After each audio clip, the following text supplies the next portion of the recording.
تو ان وجوہات کی وجہ سے یہ تو اکنامکس کی وجوہات تھی، اور جو دوسری اسٹریٹجک وجوہات ہیں اس میں جو فورموسٹ آپ حیران ہوں گے سن کے، وہ سی پیک کا ایک فیکٹر بھی ہے۔ سی پیک آلدو عبور کا حصہ ہے، لیکن سی پیک ایک ایسا منصوبہ ہے جو چائنیز کی انسرکلمنٹ جو ہے ساؤتھ چائنا سی سے انڈین کے ہمالیاز تک، اس کو یہ پنچر کرتا ہے اور اس کو کی پرفوریشن سے وہ اسٹریٹ اوے ادھر پہنچ جاتا ہے۔ آلدو یہ سوچ رہے تھے کہ اس کو ساؤتھ چائنا سی میں روکیں گے۔ اس کا ذکر بھی آپ نے دیکھا کہ مودی اور ٹرمپ کی گفتگو کے اندر یہ بھی ہوا کہ سوورینٹی کا خیال رکھنا ہے اور یہ کرنا ہے۔ تو ایک تو مطلب یہ اسٹریٹجک سائیڈ ہے۔ نمبر 2، اس کے علاوہ آپ یہ دیکھیں کہ رشیا کی ڈیفائنس ہے، پلس رشیا اور چائنا کی ایک الائنس بنتی جا رہی ہے، اور اس کے اوپر یہ آپ کا ایس سی او کے اوپر ایک اس کی ایکسپینشن ہوگی ہے جس میں تقریباً دنیا کی آدھی آبادی ہے۔ اور یہ جناب صاحب اس میں صلاح الدین صاحب کے بارے میں جو اناؤنسمنٹ ہے یہ کہاں فٹ بیٹھ؟ دیکھیں نا، میں یہ کہتا ہوں کہ یہ ایک بیک گراؤنڈ ہے جس کے اندر آپ یہ چاہتے ہیں کہ ایک تو جو ساؤتھ ایشیا میں انڈیا کو ابھارا جائے، انڈیا کو خوش کیا جائے، یہ ساؤتھ ایشیا کی ایسی پیوٹ ہو جو چائنا کو بھی کنٹین کرے، پاکستان کے اوپر بھی اپنا دباؤ رکھے، اور انڈیا کو خوش کرنے کے لیے آپ دیکھیں ہیں کہ صلاح الدین صاحب کا نام آ کے جو کچھ وہ کہہ رہے ہیں، اس سے پہلے کبھی پاکستان کا نام لے کے امریکہ نے یہ نہیں کہا کہ جی آپ کے اندر ٹیررسٹ کے اڈے ہیں انڈیا کے کہنے کے اوپر، اور پلس یہ کہ جی ابھی یہ جو ون بیلٹ ون روڈ کے اوپر بھی انہوں نے بات کی ہے۔ تو یہ just to please the Indians, Trump کی یہ جو ہے کہ وہ ہے ادھر اس کو کیا مڈل ایسٹ میں اسرائیل کو پراپ اپ کر رہے ہیں، وہاں بھی فالٹ لائنز کو یہ ایکسپلائٹ کریں گے، اور گریٹر اسرائیل کا ایک خواب ہے تاکہ ان کو آپس میں لڑایا جائے، اور اپنی سطح کے اوپر بین الاقوامی سطح کے اوپر ٹرمپ کا ایک اپنا جو نظریہ ہے وہ تو جو ان کے اختلافات بھی تھے انڈیا سے، مثلا یہ کہ یہ کلائمیٹ چینج کا پیرس ایگریمنٹ کے اوپر بات، مارکیٹ کی ایکسیس کی بات، ان کی طرف وہ نہیں گئے، اور ڈیفنس پیکٹ کا بھی کوئی لے آؤٹ خاص نہیں دیا، لیکن ان چیزوں پہ زور رکھا جس پہ وہ انڈیا کو خوش کرنے کے لیے پاکستان کو پریشرائز کرنا ضروری ہے، اور پاکستان کو یہ بتانا ضروری ہے کہ آپ کبھی بھی چین اور یہ رشیا کا جو الائنس ہے یا ایس سی او ہے یا اس کے اوپر آپ بڑھ کے آگے نہ ہوں۔ تو آئی تھنک یہ حالات ہیں جس کا ہمیں مقابلہ کرنا ہے، اور اس کے لیے آپ نے بڑا ٹھیک کہا، سب سے پہلے ہم نے اپنی انٹرنل کوہیرنس کو بہتر کرنا ہوگا، ہمیں یہ سمجھنا ہوگا کہ دنیا کے نشانے پہ ہیں، اور ایکسٹرنل چیلنجز کا مقابلہ تب ہی ہو سکے گا جب ہم انٹرنیشنل یونٹی کا اظہار کریں گے۔ اچھا زاہد حسین صاحب، یہ ہندوستان کی طرف سے بار بار کوشش کی گئی، جو یونائٹڈ نیشنز کی سینکشن کمیٹی ہے اس میں حافظ سعید، مسعود اظہر اور صلاح الدین صاحب پر پابندیاں لگوانے کی بار بار کوشش کی گئی۔ یہ پچھلے 3-4 سال سے صلاح الدین صاحب بھی ان کے ٹارگٹ پہ تھے، لیکن یو این سینکشن کمیٹی میں بار بار چائنا جو ہے وہ پاکستان کی مدد کرتا رہا۔ میں آپ سے بھی وہی سوال پوچھوں گا کہ صلاح الدین صاحب جو کہ کشمیری ہیں اور ان کا تعلق سری نگر سے ہے، پہلے انہوں نے 1987 میں الیکشن لڑا تھا، ان کے ساتھ ریگنگ ہوئی، انہوں نے بیلٹ کا راستہ اختیار کیا، جب اس میں ریگنگ ہوئی تو پھر انہوں نے بلٹ کا راستہ اختیار کیا۔ صلاح الدین کو دہشت گرد قرار دینے سے بھارت کو کیا فائدہ ہو سکتا ہے اور پاکستان کو کیا نقصان ہو سکتا ہے؟ دیکھیں میر صاحب، یہ اگر آپ جو کہہ رہے تھے کہ تبدیلی آ رہی ہے، پاکستان کے بارے میں امریکہ کی پالیسی خاصے پہلے سے جو ہے تبدیلی آ چکی تھی۔ اوباما ایڈمنسٹریشن میں بھی بہت اچھے تعلقات نہیں رہے تھے، لیکن اب جو وہ ٹرمپ ایڈمنسٹریشن کے اس میں صاف ظاہر ہوتا ہے کہ پاکستان پہ پریشر بڑھایا جائے گا۔ جہاں تک اس چیز کا تعلق ہے کہ صلاح الدین صاحب کو جو ہے انہوں نے قرار دیا ہے ٹیررسٹ، یہ بہت بڑی تبدیلی آتی ہے امریکہ کی سوچ میں، کیونکہ اس سے پہلے جتنے بھی اس قسم کی جو انہوں نے جو ہے ٹیررسٹ ڈکلیئر کیے تھے، ان کا براہ راست تعلق کشمیر کی جدوجہد کے ساتھ نہیں تھا۔ تو اس کا مطلب یہ ہوا کہ جو ہندوستان کی پوری کوشش رہی تھی کہ جو کشمیر میں جو تحریک بڑھی ہے وہاں پہ پچھلے 1 سال میں، تو اس کی نظریں جو ہے دنیا سے ہٹائی جائیں، کیونکہ یہ ایک ایسی تحریک چل رہی تھی جس کا پورا جس کو متعلق یہ نہیں کہا جا سکتا تھا کہ یہ کوئی بیرونی امداد کی وجہ سے چل رہی ہے یا پاکستان کے سہارے چل رہی ہے۔ یہ خالص کی جو ہے ایک انڈیجینس موومنٹ تھی، اور میں سمجھتا ہوں کہ جو ہے یہ جو ایک لحاظ سے مودی گورنمنٹ کی ایک کامیابی مجھے نظر آتی ہے کہ جو ہے انہوں نے امریکہ سے اس چیز کو جو سوچ تھی پہلے اس سے تبدیل کروائی ہے، اور میں سمجھتا ہوں اس کے جو ہے اچھے اثرات نہیں پڑیں گے، کیونکہ اس میں ایک بات بہت صاف نظر آتی ہے کہ صرف صلاح الدین صاحب کا معاملہ نہیں ہے، بلکہ اس کا اصل مقصد جو تھا کہ کشمیر میں جو بھی تحریک آزادی یا خود اختیاری کی تحریک چل رہی ہے اس کی طرف سے نظریں ہٹانا ہے، اور ابھی اس سے پہلے بھی کوشش ہندوستان کی یہ رہی تھی کہ جو ہے اس کو یہ ظاہر کیا جائے کہ یہ پوری تحریک جو ہے اب ریڈیکل اسلامسٹ کے ہاتھ میں آ گئی ہے۔ یہاں تک بات آنی شروع ہو گئی تھی کہ جو ہے وہاں داعش کا بھی اثر رفوز بڑھ رہا ہے، جو کہ میرے خیال قطعی طور پر غلط تھا، لیکن یہ ہے کہ انٹرنیشنل لیول پہ اس قسم کے پروپیگنڈا کرنے کا مقصد صاف ظاہر ہے کہ جو ہے جو تحریک چل رہی کشمیر میں اس کو جو ہے جوڑا جا سکے جو گلوبل ٹیررسٹ آرگنائزیشن ہے اس کے ساتھ۔ اس میں کامیابی تو شاید نہیں ملی ہے ان کو، لیکن یہ ایک بہت بڑا واقعہ ہے جس میں جو ہے صلاح الدین صاحب کو جو ایک لحاظ سے ٹیررسٹ ڈکلیئر کیا ہے، میں سمجھتا ہوں اس کے اثرات جو ہیں اس پورے خطے میں اچھے نہیں پڑیں گے۔ اگر ٹرمپ ایڈمنسٹریشن یہ سمجھتی ہے کہ اس طرح سے جو ہے وہ پاکستان پہ دباؤ ڈالے گی تو میرے خیال اس کو ایک لحاظ سے غلط فہمی ہے، اس سے تعلقات بہتر ہونے کے بجائے اور خراب ہوں گے۔ دیکھیں، ایک طرف تو امریکہ کو پاکستان کی مدد کی ضرورت ہے، اس سے کوئی بھی انکار نہیں کر سکتا ہے، خود بھی امریکہ کے جو پالیسی میکرز ہیں ان کو یہ اندازہ ہے کہ جو ہے افغانستان کی جو صورتحال بگڑتی چلی جا رہی ہے، اگر پاکستان جو ہے کے ساتھ بھی تعلقات ان کے خراب ہوتے ہیں، اور اگر فرض کیجئے کہ یہ طریقہ کار اختیار کرتے ہیں جس کو کہا جاتا ہے کہ آرم ٹوئسٹنگ کے ذریعے شاید کچھ کروا لیں گے، تو اس کے اثرات اتنے خراب نکلیں گے کہ پورے خطے کو جو ہے حالات سنبھالنا مشکل ہو جائے گا۔ میں سمجھتا ہوں کہ یہ جو ہے بہت ہی غلط ایک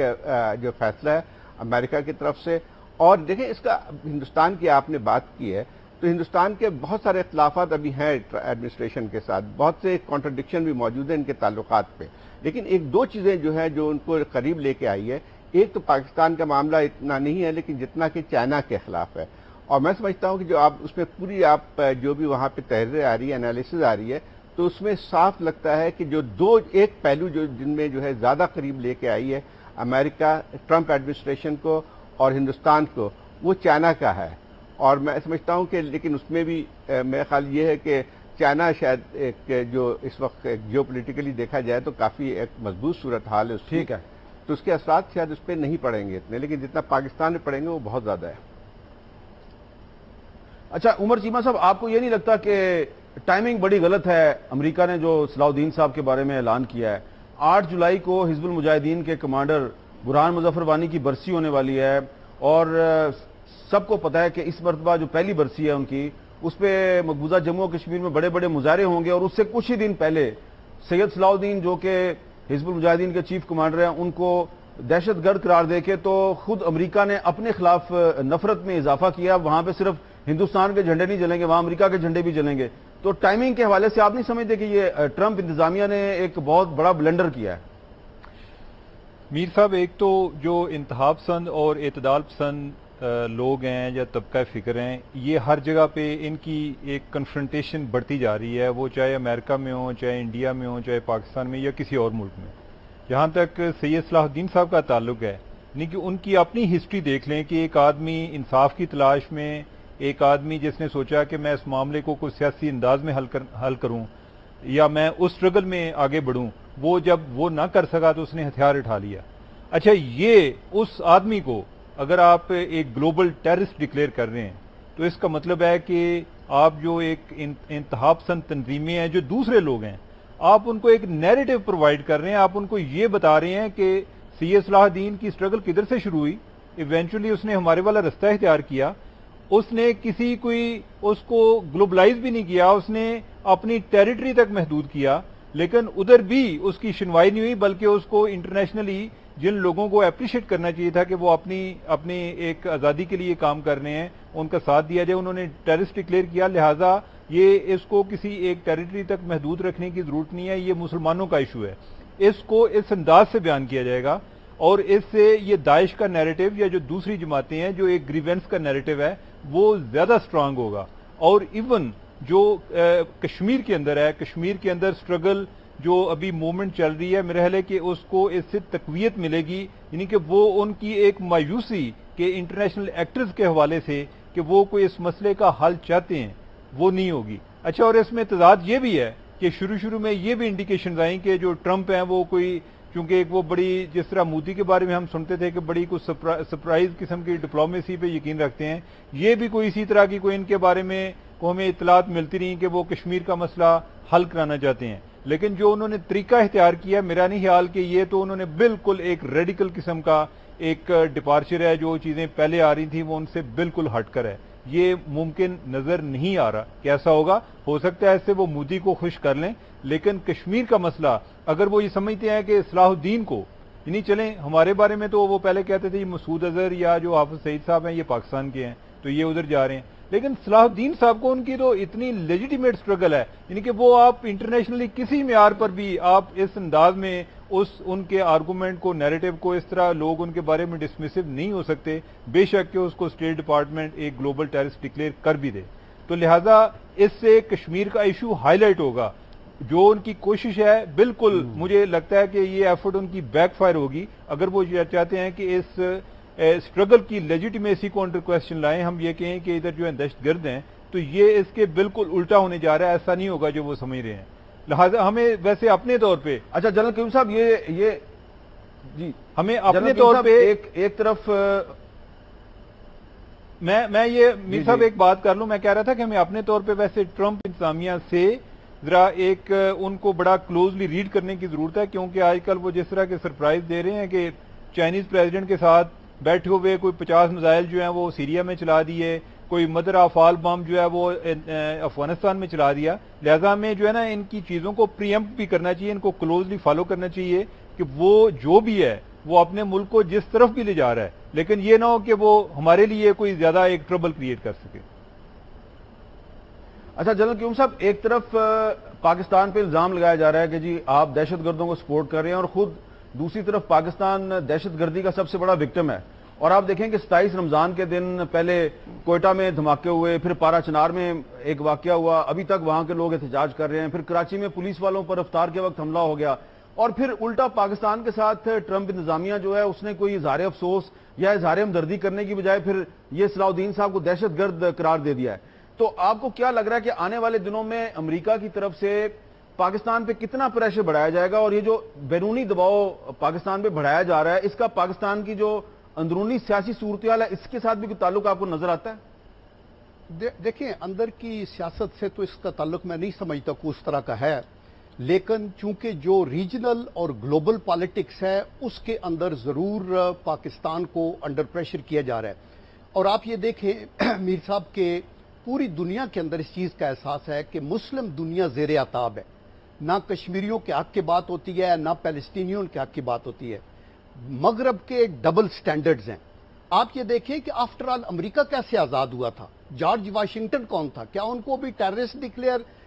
کر دینا چاہیے تھا؟ یعنی جو لوگ اپنی آزادی کی جنگ لڑتے ہیں جیسے ہمارے سید صلاح الدین ہیں، اور ایک ڈیڈیکیٹڈ، اور ان کو پتہ ہونا چاہیے کہ پاکستان میں تقریباً جو 200 ملین سید صلاح الدین ہیں، بیکاز ہماری سب کی کاز، ہمارا ایمان یہ ہے کہ کشمیریوں کو آزادی ملنی چاہیے، اور کشمیریوں کی یہ جو موومنٹ ہے اس کے ہم پیچھے ہیں، ڈپلومیٹکلی بھی، مورلی بھی، پولیٹیکلی بھی، اور ہم یہ سمجھیں کہ ان کا رائٹ ہے. اور اس طرح کی بات صرف ایک ملک کو خوش کرنے کے لیے اور وہاں اپنے جہاز بیچنے کے لیے اور وہاں ان کی مارکیٹ کے اندر پہنچنے کے لیے کہ ہمارا ٹریڈ ڈیفیسٹ ختم کریں، آپ ایک اس خوشنودی کے لیے آپ اتنا بڑی ایک طاقت، آپ سپر پاور ہیں، اور آپ اس طرح کے بات کرتے ہیں جس سے پوری مسلم دنیا، کیا میرے خیال ہے ساری مہذب دنیا میں ایک پریشانی کی لہر جائے گی. اور میں یہ کہنا چاہتا ہوں کہ ہم کبھی بھی اس طرح کی پابندیوں کے ساتھ کبھی بھی کشمیر کی موومنٹ کو دبایا نہیں جا سکتا. انڈیا کی 1.3 ملین کی ٹوٹل فورس ہے جس میں آدھے سے زیادہ کشمیریوں کے اوپر بندوقیں تان کے کھڑی ہے، اور ان کی بچیوں اور عورتوں اور بوڑھوں کی آنکھوں کے اندر انہوں نے فائر کیے پیلٹ گنز. اور آپ نے یہ دیکھا کہ اتنی قربانیوں کے باوجود وہ سب پھر ہزاروں میں نہیں لاکھوں کے اندر باہر نکل کے آتے ہیں. تو کیا آپ اس طرح انڈیا کو خوش کرنے کے لیے اس طرح کے سٹیپس لیں گے؟ آئی ایم شور کہ امریکہ کو کوئی کنسرن ان کی صلاح الدین کی ایکٹیویٹی سے نہیں تھا. ان کو زیادہ کنسرن اس سے ہے کہ مودی کو خوش کیسے کیا جا سکتا ہے، اور وہ اس لیے انڈیا والے اور مودی بغلے بجا رہے ہیں کہ ہم نے ان کو ٹیررسٹ ڈکلیئر کرا لیا ہے. لبریشن سٹرگل کے لیے کام کرنا ٹیررزم کبھی بھی نہیں ہو سکتا. اگر یہ ہے تو پھر امریکہ نے بھی جو اب اپنی آزادی حاصل کی تو انہوں نے بھی وہی کچھ کیا جو آج سید صلاح الدین کر رہے ہیں. تو اس لیے میں یہ کہنا چاہتا ہوں کہ ہماری جو پاکستان کا اتحاد ہے، ساری جماعتوں کا، پوری قوم کا، ہر طبقہ فکر کا، اور ہمیں یہ چاہیے کہ ابھی ہم اس کاز کو اور پروجیکٹ کریں. آپ کو یاد ہے کہ میں as a special envoy of the prime minister Britain گیا تھا، اور وہاں بھی میں نے ہاؤس آف لارڈز میں، ان کے ہاؤس آف کامنز کے اندر بھی یہ پروجیکٹ کیا. پھر ایمنسٹی انٹرنیشنل میں خود گیا اور ان کو وہ فوٹوز دکھائے لوگوں کے. تو میں نے کہا کیا آپ کا ضمیر خوابیدہ ہے؟ آپ کو یہ نظر نہیں آتا چھوٹی موٹی بات کے اوپر آپ اتنا شور کرتے ہیں؟ تو ایک لفظ نہیں کہا ٹرمپ نے کبھی کسی پریس کانفرنس میں کہ کشمیر کے مسلمانوں کے اوپر جو ظلم ہو رہا ہے کیا اس کا جو انڈیا کو آنسریبل نہیں ہونا چاہیے؟ ان ایڈیشن ٹو دیٹ آپ دیکھیں کہ انڈیا کے اندر بھی نیکسلائٹ، موئسٹ، جو مائنارٹیز ہیں، کرسچینز، ان کا برا حال ہے. تو ایک ایسے ملک کو اس طرح آگے لے کے آنا ٹھیک نہیں ہے. اچھا، آپ جانتے ہیں کہ جب یہ مودی صاحب واشنگٹن پہنچے تو وہاں پہ سکھوں نے اور کشمیریوں نے مظاہرہ بھی کیا ان کے خلاف. ہماری گفتگو جاری ہے اور ایک چھوٹا سا وقفہ لیں گے اور وقفے کے بعد ہم کچھ دیگر موضوعات پہ بھی بات چیت کریں گے.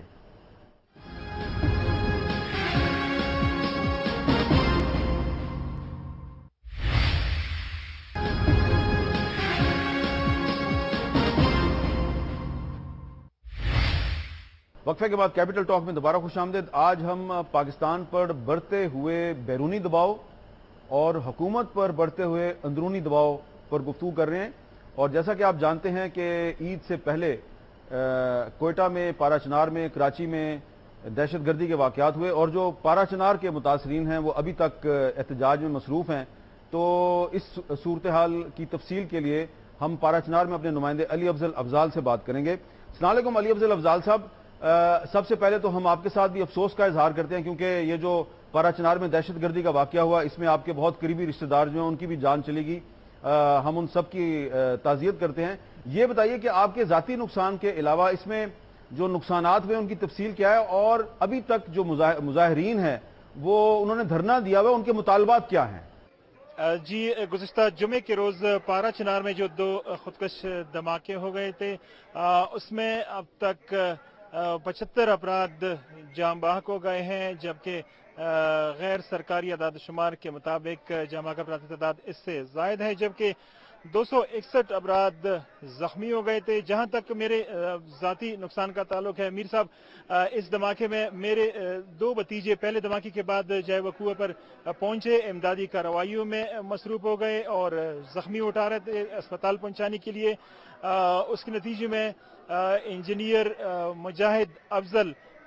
اس دھماکے میں شہید ہو گیا، جبکہ دوسرا بھتیجا وجاہت افضل شدید زخمی ہوا ہے جو کہ اب تک زیر علاج ہے. مجاہد افضل شہید کے جہاں پہ صرف 2 ٹانگیں ہمیں ملی ہے، اسی طرح ان کا یہ شناختی کارڈ کا ایک حصہ صرف ہمیں ملا، باقی اس کی پوری باڈی اور باقی پتہ نہیں چل رہا ہے. مظاہرین کا کہنا ہے کہ ایک تو دہشت گردی کے واقعات ہوتے ہیں پارا چنار میں بار بار، دوسرا یہ کہ جب دہشت گردی کے واقعات کے بعد احتجاج کیا جاتا ہے تو ان پر فائرنگ کی جاتی ہے. تو مطالبہ یہ ہے کہ جو لوگ فائرنگ کے واقعات میں ملوث ہیں ان کو سزا دی جائے اور دہشت گردوں کا سراغ لگایا جائے. اسی طرح انہیں پاکستانی سمجھا جائے اور پاکستان کے دیگر علاقوں میں جس طرح دہشت گردی میں شہید ہونے والوں کو 20 سے 30 لاکھ روپے دی جاتے ہیں، اسی طرح پارا چنار کے لوگوں کو بھی 3 لاکھ کی بجائے مناسب معاوضہ دیا جائے. اور ایک مطالبہ یہ بھی ہے کہ چیف آف آرمی اسٹاف اور گورنر، وزیر داخلہ اور دیگر متعلقہ حکام یہاں پہ آئے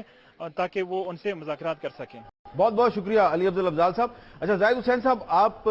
اس علاقے کو بہت اچھی طرح جانتے ہیں، آپ نے وار اگینسٹ ٹیرر کو بہت کلوزلی آپ نے رپورٹ بھی کیا ہے، اس کو مانیٹر بھی کیا ہے، اس کے بارے میں آپ لکھتے بھی رہے ہیں، آپ کی کتاب بھی اس حوالے سے ایک ہے. یہ بتائیے کہ یہ جو علی افضل افضال نے ذکر کیا کہ پارا چنار میں جو لوگ شہید ہوئے تو ان کو جو کمپنسیشن مل رہی ہے وہ 3 لاکھ مل رہی ہے، اور اس کے بعد بہاولپور میں یا پاکستان کے دیگر علاقوں میں جو لوگ اس طرح ناگہانی واقعات میں اپنی جان سے جاتے ہیں ان کو زیادہ کمپنسیشن ملتی ہے. تو آپ کے خیال میں سب جانیں جو ہیں وہ برابر ہیں، سب پاکستانی شہری برابر ہیں؟ تو یہ جو ایک بہت بڑا ڈفرنس ہے کہ پارا چنار والے کے لیے 3 لاکھ اور اگر کوئی بہاولپور میں ہوا ہے تو اس کے لیے 20 لاکھ یا 30 لاکھ، حالانکہ سب ہمارے لیے برابر ہیں، سب کی موت ہمارے لیے اتنی ہی افسوسناک ہے جتنے کہ پارا چنار والے ہیں یا بہاولپور والے ہیں یا کوئٹہ والے ہیں، لیکن یہ آپ کو نہیں لگتا کہ جو ڈفرنس ہے اس سے بہت سے سوالات جنم لیتے ہیں؟ دیکھیں میر صاحب، جہاں تک کمپنسیشن کا تعلق ہے وہ تو ایک بات ہے، وہ یقین طور پہ وہ بھی ایک سینسیٹیو مسئلہ بن گیا، لیکن اصل مسئلہ جو آ رہا ہے جس سے یہ چیز جو ہے خطرناک صورت اختیار کر رہی ہے، یہ ہے کہ پارا چنار میں پچھلے اگر 1 سال میں دیکھیں تو کئی اس قسم کے حملے ہو چکے ہیں اور کئی جانیں جو ہیں وہاں پہ جا چکی ہیں۔ ایک لحاظ سے دیکھا جائے تو اگر دوسرے ٹرائبل ایریاز کے مقابلے میں یہ جو ہے کرم ایجنسی کا علاقہ ہے، وہاں پہ اس قسم کے واقعات اور جس کی نوعیت سب سے خطرناک بن کے آتی ہے اس کی سیکٹیرین نوعیت ہے، اور اس میں وہ بھی جو تنظیمیں شامل ہیں، ٹی ٹی پی بھی ایک زمانے میں ان کا بھی اثر رفوز تھا، تو ان سب نے مل کے وہاں کی صورتحال کو خاصی ایک خطرناک بنا دیا ہے۔ اصل مسئلہ جو آتا ہے وہ اس میں ایک یہ آتی ہے کہ اس باوجود اس کے کہ یہ علاقہ جو ہے مختلف اس قسم دہشت گردی کی کارروائیوں کا نشانہ بنتا رہا ہے اور خاص ایک لحاظ سے سیکٹیرین اس کا ایک کلر بھی موجود ہے، لیکن وہاں پہ ہماری توجہ اتنی نہیں گئی ہے حکومت کی اور ہمارے سیکیورٹی اداروں کی، تو یہ جو ہے خطرناک صورتحال بن کے آتی ہے کہ جب یہ بات کی جاتی ہے کہ جو ہے یہ بھی علاقہ پاکستان کا ہے جہاں پہ آپ کے جو ہے 60-70 لوگ جو شہید ہوتے ہیں یا اس قسم کے واقعات مستقل ہو رہے ہیں، تو اس پہ جو ہے لوگوں کی لگتا یہی ہے کہ پاکستان کی جو فیڈرل گورنمنٹ ہے یا اسلام آباد کی حکومت جو ہے جو کہ براہ راست ٹرائبل ایریا کو جو ہے کہ اس کے ماتحت آتی ہے، وہاں پہ اس قسم کا رد عمل نہیں ہوتا ہے۔ اصل بات یہ آتی ہے کہ دیکھیں پچھلے تقریباً 4-5-6 دن ہو چکے ہیں اس واقعے کو، اب تک کوئی بھی اعلیٰ عہدیدار بھی جو ہے وہاں تک نہیں پہنچا ہے۔ صرف پہنچنے کی بات یہ نہیں ہے کہ ایک سمبولزم ہے، بلکہ اس کے ایک اثر پڑتا ہے کہ آپ کو وہاں کے لوگوں سے جو ہے وہ جو حادثات ہو رہے ہیں یا دہشت گردی کے، اس کے ایک لحاظ سے آپ کو یعنی اس کے آپ کو پتہ ہے اور آپ اس کے لیے کچھ کرنا چاہتے ہیں۔ یہاں پہ آپ دیکھیں صرف یہ بات نہیں کہ وزیر اعظم گئے یا اور کوئی نہیں گیا، اصل بات یہ آتی ہے کہ وہاں کے لوگوں میں تاثر کیا جا رہا ہے، تاثر یہ جا رہا ہے کہ جو ہے وہ کیا وہ پاکستانی نہیں ہے، کیا وہاں پہ جو ہے جانوں کی قیمت جو ہے بہت کم ہے، کہ جو ہے وہاں پہ عرصے دراز سے اس قسم کے واقعات ہو رہے ہیں، وہاں پہ آپ کے وزیر داخلہ تک بھی وہاں پہ نہیں جاتے ہیں، گورنر کے براہ راست کنٹرول میں آتی ہے، یا اب آرمی چیف کی بات آئی تھی، تو وہ یہ ساری چیزیں جو ہے بہت ضروری ہوتی ہیں، اور اگر آپ اس قسم کے لوگوں کو جو ہے وہ اگنور کرتے رہیں گے تو اس کے آگے چل کے بے انتہا خطرناک صورتحال بن کے آئے گی۔ صرف یہ بات نہیں ہے کہ جو ان کو کمپنسیشن کی بات آتی ہے، جب جس کے جو ہے وہ لوگ جو ہیں وہ ختم ہو جاتے ہیں، کمپنسیشن مل بھی جاتا ہے تو ان چیزوں کا ادراک نہیں ہو سکتا ہے، اور جب یہ تاثر پیدا ہونا شروع ہو جائے کہ وہ اس علاقے کے رہنے والے ان کی اتنی اہمیت نہیں ہے جانوں کی کہ جیسے دوسرے علاقوں کی ہے، تو پھر یہ بہت بڑا سوالیہ جو کہ آج انہوں نے پوچھا ہے، صرف کمپنسیشن کی بات نہیں ہے، یہ بات یہاں تک آ رہی ہے کہ کیا وہاں پہ کوئی شخص آ نہیں سکتا ہے؟ جیسے ایک واقعہ ہوتا ہے، جانا چاہیے تھا وزیر اعظم صاحب کو، وہ گئے بہاولپور، اچھی بات تھی، وہاں جانوں کا ضائع ہوا تھا، اس سے کوئی انکار نہیں کرتا ہے، لیکن بات یہ آتی ہے کہ جب وہاں پہ ایک دہشت گردی کی کارروائی ہوئی تھی، کہاں پہ کون فیڈرل گورنمنٹ کا کون سا نمائندہ وہاں پہ پہنچ پایا اب تک، یا ان کی جو ہے ابھی بھی آپ نے پہلی دفعہ میرے خیال یہ کیا ہے، انہوں نے بہت سے جو ٹیلی ویژن تک جو چینلز انہوں نے بھی اس چیز کو اگنور کیا ہے، تو اس سے جو ہے ایک لحاظ سے جو دوری ہے وہ بڑھتی جائے گی۔ اچھا، اس پہ میں عمر چیمہ صاحب آپ سے یہ سوال کروں گا کہ یہ بہت سوال پچھلے کچھ دنوں سے اٹھایا جا رہا ہے کہ پاکستان کا جو میڈیا ہے، خاص طور پر جو الیکٹرانک میڈیا ہے، اس پہ یہ اعتراض کیا جا رہا ہے کہ جناب بہاولپور کا واقعہ ہو، کوئٹہ کا واقعہ ہو، کراچی کا ہو، لاہور میں کوئی دہشت گردی ہو جائے تو اس کو میڈیا بہت کوریج دیتا ہے، لیکن جناب پارا چنار میں پچھلے 10 سال سے بار بار اس طرح کے واقعات ہو رہے ہیں، یا کسی اور ٹرائبل ایریا میں اس طرح کا واقعات ہوتا ہے تو میڈیا اس کو اتنی کوریج نہیں دیتا، اس کی اس طریقے سے پریزنٹیشن نہیں ہوتی جس طرح کے پاکستان کے شہری علاقوں میں واقعات کی کوریج ہوتی ہے۔ تو آپ ایک انویسٹیگیٹو جرنلسٹ ہیں، تو اس اعتراض کا کیا جواب دیں گے آپ؟ میر صاحب، یہ پارا چنار پاکستان میں ہے؟ ہاں، یہ اچھا سوال آپ نے کیا ہے، تو پاکستان میں ہی مجھے یقین نہیں آ رہا، اور میں نے سوال آپ سے کیا، آپ نے الٹا سوال مجھ سے کر دیا۔ میں تو اسی لیے بات کر رہا ہوں کہ یعنی کہ میں زیادہ تر جو چیزیں اس معاملے میں دیکھی ہیں سوشل میڈیا پہ چل رہی ہیں،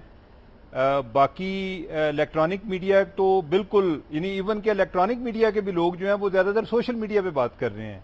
اچھا، آج جو نئی چیز کا مجھے ایک وہ چیئرمین پیمرا کے ٹویٹ سے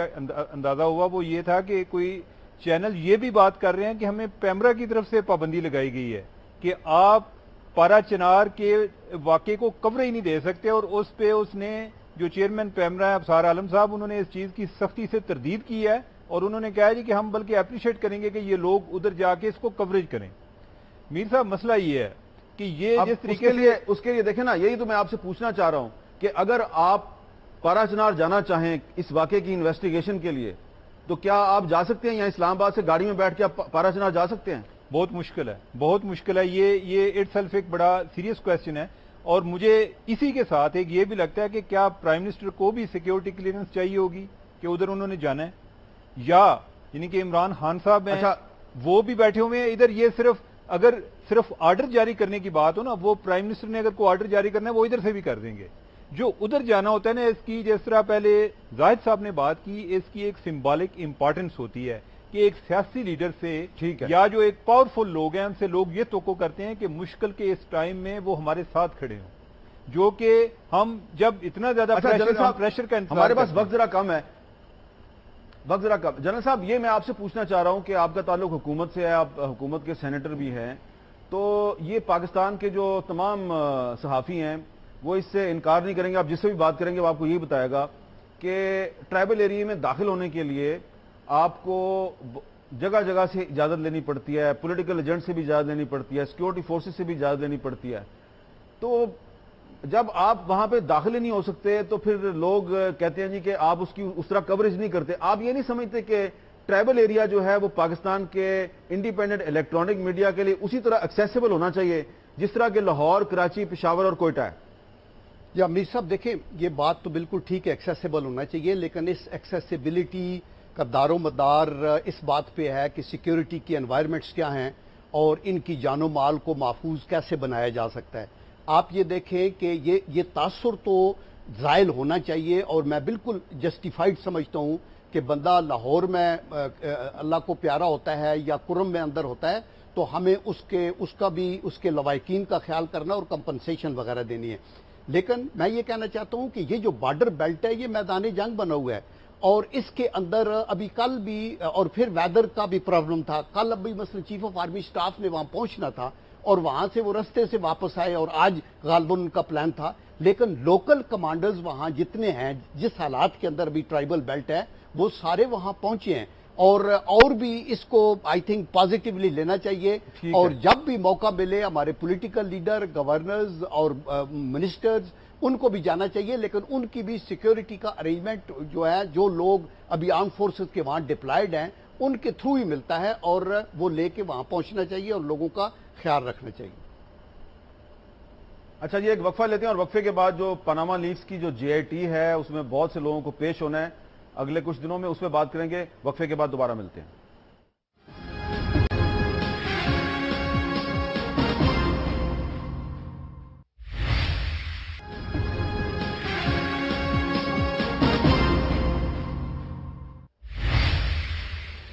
وقفے کے بعد کیپٹل ٹاک میں دوبارہ خوش آمدید۔ عمر چیمہ صاحب، آپ سے سوال ہے،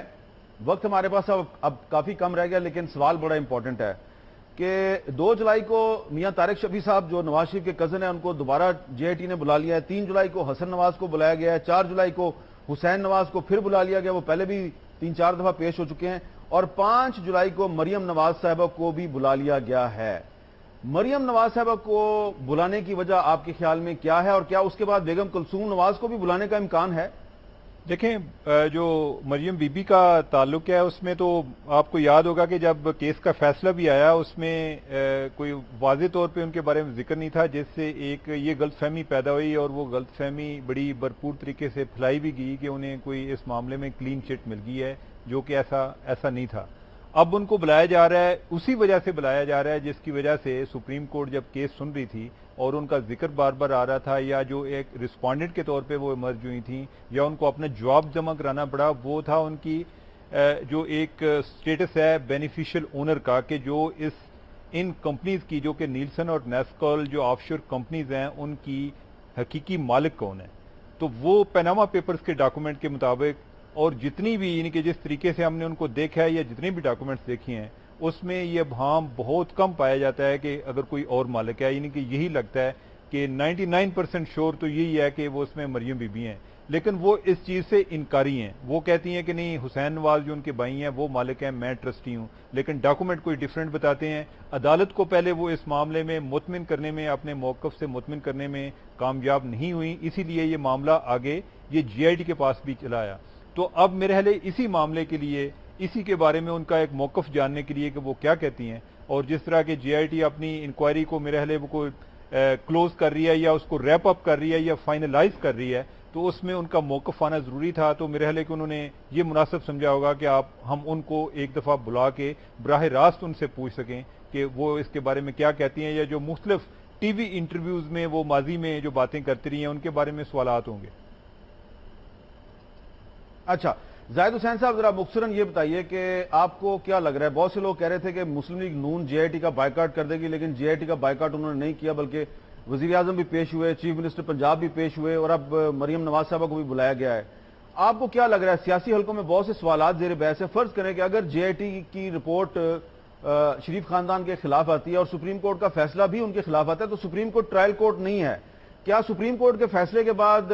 وزیر اعظم نواز شریف جو ہیں ان کو فوری طور پر حکومت سے علیحدہ ہونا پڑے گا، جس طرح کہ یوسف زئی گیلانی علیحدہ ہوئے تھے، یا یہ معاملہ بھی لمبا چلے گا؟ نہیں، مجھے نہیں لگتا ہے کہ وہ وہی ہوگا جو یوسف رضا گیلانی صاحب کے اس میں ہوا تھا۔ اس میں نوعیت اس کی بہت مختلف تھی، اور جہاں تک جے آئی ٹی کا تعلق ہے، جے آئی ٹی جو ہے ایک انویسٹیگیٹو ادارہ ہے، وہ جو ہے فیصلہ نہیں دے سکتا ہے۔ وہ اس میں جو ہے سپریم کورٹ کے اسی بینچ کے پاس اپنی رپورٹ لے کے جائیں گے، لیکن ابھی یہ بات صاف نہیں ہے کہ کیا یہی بینچ جو ہے پھر اس کے متعلق جو ہے فیصلہ کرے گی، یا آگے چل کے کوئی اور بینچ بنتا ہے، یا کوئی پھر اس کے بعد یہ پورے کیس کو کسی ٹرائل کورٹ میں دیا جائے گا۔ تو میرا خیال یہ ہے کہ یہ مجھے نہیں لگتا ہے کہ کوئی جیسے یہاں پہ اچھا خاصا ایک وہ پایا جاتا ہے کہ 10 تاریخ کو سب کچھ ہو جائے گا۔ مجھے نہیں لگتا ہے کہ یہ صورتحال بن کے آئے گی، یہ جو ہے خاصا ابھی لمبا کھینچے گا، اور ابھی دیکھنا یہ ہے کہ جے آئی ٹی کی رپورٹ کیا آتی ہے، اور پھر اس کے بعد سپریم کورٹ جو ہے پھر کیا فیصلہ کرتا ہے کہ کس طرح سے کوئی نیا بینچ بنتا ہے، یا اس کو جو ہے اس مسئلے کو کس طرح سے ٹیکل کرتے ہیں۔ مجھے نہیں لگتا ہے کہ صرف جے آئی ٹی کی بنیاد پہ وزیر اعظم کو ڈسکوالیفائی کر دیا جائے گا۔ اچھا جنرل قیوم صاحب، آخر میں ذرا شارٹ کمنٹ دیجیے گا کہ یہ 2017 کا کہ 6 مہینے تو گزر گئے ہیں، اور اگر یہ جو جے آئی ٹی کا معاملہ ہے اور سپریم کورٹ میں یہ جو زیر بحث معاملہ ہے، یہ مزید 2-3 مہینے اسی طرح گزر گیا تو پھر اگلا سال تو قریب آ جائے گا، تو آپ کو اس کا کوئی سیاسی نقصان تو نہیں ہوگا؟ دیکھیں، سیاسی نقصان کی تو میں بات نہیں کر رہا، میں یہ کہہ رہا ہوں کہ ریاستی اور ملکی نقصان ضرور ہو رہا ہے۔ آپ جب ایک گیئر میں ہیں اکنامک ریوائیول کے، ملیٹنسی کے خلاف فائٹ کے، آپ انرجی کے کرائسس کو حل کرنے کے لیے بیرونی خطرات کا ذکر ہم نے آلریڈی کیا ہے، تو یہ وہ موقع ہے جہاں ہمیں متحد ہو کے یکسوئی کے ساتھ پارلیمنٹس کے اندر بیٹھ کے بھی ہمیں اپنی پالیسیز بنا کے اس کو فائٹ بیک کرنا۔ ایسی صورت میں اگر چیف ایگزیکٹو کی بھی پیشیاں ہو رہی ہیں اور حکومت کے اوپر الزامات آ رہے ہیں اور ان کی ذات کے اوپر آ رہے ہیں، تو آف کورس اس کا ریزلٹ جو بھی ہوگا، عدالت آئی ایم شیور فیصلہ ٹھیک ہوگا اور انصاف پہ ہوگا، بٹ دی فیکٹ ریمینز کہ ہم جب تک ہمارا دھیان ادھر، آپ اپنا پریس دیکھ لیں، آپ اپنا میڈیا دیکھ لیں، ہم سارے انگیج، آپ کے اوپر میں شاباش دیتا ہوں کہ آپ ایسی چیزوں کو ڈسکس کر رہے ہیں کہ بین الاقوامی سطح کے اوپر ہمیں کیسے امپیکٹ کر رہا ہے۔ تو میں یہ کہنا چاہتا ہوں کہ ہمیں اس سے نکل کے یکسوئی کی جلدی، I think sooner rather than later, اس کا فوری طور پہ اوپر حل آئے اور ہم آگے چلیں، تاکہ پاکستان کے جو چیلنجز ہماری سلامتی کے خلاف ہیں ان کو جنرل قیوم صاحب بہت بہت شکریہ آپ کا، زاہد حسین صاحب آپ کا بھی شکریہ، عمر چیمہ صاحب آپ کا بھی شکریہ۔ اور پاکستان کے اکثر مسائل کا حل رول آف لا ہے، اور اگر یہ جو رول آف لا کا معاملہ ہے، پاکستان کا لا سب کے لیے برابر ہو جائے تو ہمارے بہت سے مسائل حل ہو سکتے ہیں، لیکن یہ جو عدالتی معاملات ہیں یہ بہت لمبے اگر نہ چلیں تو اچھی بات ہے۔ جیسے کہ جنرل قیوم صاحب کہہ رہے تھے، یہ معاملات جلد از جلد اگر کنکلوژن کی طرف بڑھے تو پاکستان کے لیے بہت بہتر ہوگا۔ اجازت دیجیے، اللہ حافظ۔